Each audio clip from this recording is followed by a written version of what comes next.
Friends, సింగునగర్ ప్రభ కాలనీలో సాయిబాబా వారి దేవస్థానంలో ఉచిత ధ్యాన శిక్షణ తరగతులు. ధ్యానం అంటే శ్వాస మీద ధ్యాస. మనలో జరిగే సహజమైన సరళమైన ఉచ్ఛ్వాస నిశ్వాసాలను గమనించడమే ధ్యానం.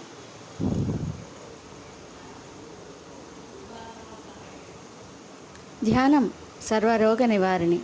ధ్యానం సత్య జ్ఞాన ప్రసాదిని. ధ్యానం సకల భోగకారిణి. కొంచెం సేపు ధ్యానం కొండంత ఆరోగ్యాన్ని ఇస్తుంది. మరి మనమందరం ధ్యానం చేద్దాం. ఆయుర ఆరోగ్యాలతో ఆనందంగా జీవిద్దాం. Okay friends, thank you.